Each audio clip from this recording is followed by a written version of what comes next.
I'm Caitlin Classing, here with Darlene Judd of Mare's Nest Farm, the owner and breeder of Rust Never Sleeps.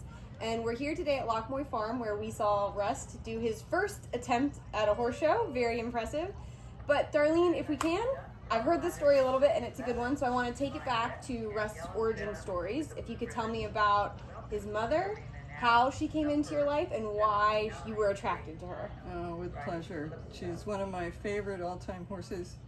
You know, I'd known, as a breeder, Andy and I had talked about the positive outcomes of having thoroughbreds in eventing. Mm-hmm.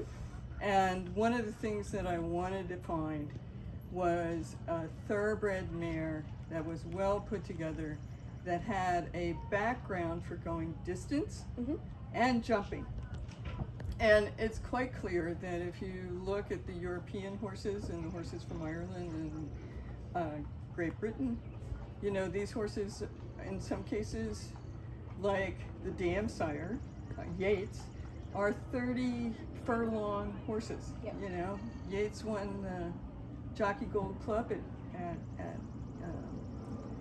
Ascot for, 4 years in a row. Mm-hmm. I mean, there's a big statue of him. This mare became available due to a sort of, the owner died, and all of her horses went into the dispersal at Timonium for Fancy Tipton. I sort of got on the phone, radioed a number of people. Her name is Mrs. Bryant. I'm sure there are a lot of people who know Mrs. Bryant. She owned both the stallion, B.E. Day, and this mare called Inspiration. And we went over there. I went over there with Cindy Anderson Blank. We picked her up in the middle of the night. I bought her for $1,000, which, is just really unheard of. Mm-hmm. And, she wasn't anything special. She was a little brown mare. Mm-hmm. And just the sweetest, kindest horse I have ever encountered. I mean, she was just lovely. We bought her in December. She foaled Rust in March. Mm-hmm. And he came out like a copper penny, right, with 4 white socks and a big blaze, and you're like sitting there saying, this little brown mare just did this. She made something spectacular.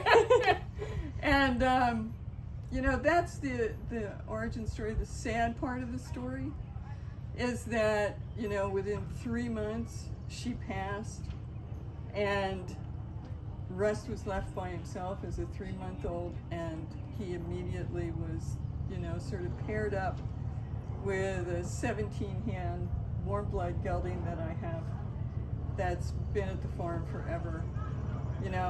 They were like the pair. And, so he actually had a second weenie. And that was when we brought him over to you. So, yeah, love the mare, bought the horse because of the mare, and it's turned out it's far exceeded anything.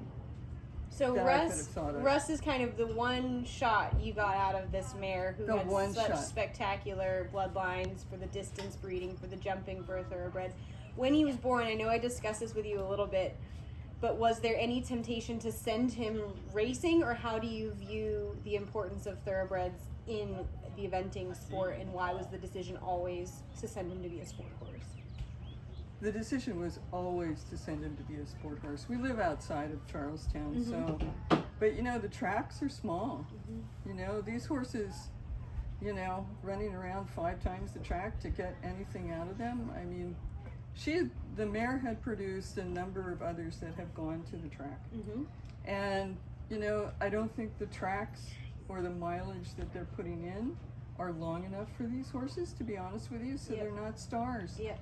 Right? And we all know how bad things go when these thoroughbreds are not stars. Or can go. I shouldn't say all of them that way. Right?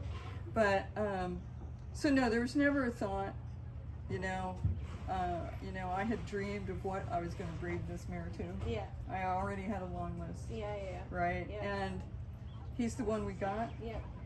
And you're sticking in that lane. We're sticking him in that lane, and he is you know, he's demonstrating what a spectacular young horse he is. Yes, and I think Dan and I can say as riders, we are so appreciative of breeders that see the value of the thoroughbred, want to send them in this direction, and want to give them every chance to show their true ability as a sport horse. So we look forward to producing Russ, and we look forward to following his journey. We hope everybody follows along, and I think he's off to a great start today, and all up from here. So we're excited to see a thoroughbred heading for the Futurity, and hopefully heading for the top of the sport, because that's where they really shine. Well, you know, I can't thank you and Dan enough, you know, for the effort that you're putting in on this young horse. He's special to me. He's special to my husband. Well, he's special to us now too. And, you know, I couldn't be more proud of this young horse. Yeah. You know, because his start was not perfect. Yeah. Not a perfect start, but we're on a good trajectory, and I think his story will it's a touching story, I think. So hopefully everybody really sinks their teeth into this one, follows along with him, and roots for him as much as the rest of us are. And we'll post a few of those sort of pictures of Rust as a baby and, you know, his little brown mother, you know, that threw such a spectacular sport horse. Yes. Thank you. We'll be sure to include all of that. Thank you for following along, and we look forward to keeping you posted on Rust's progress.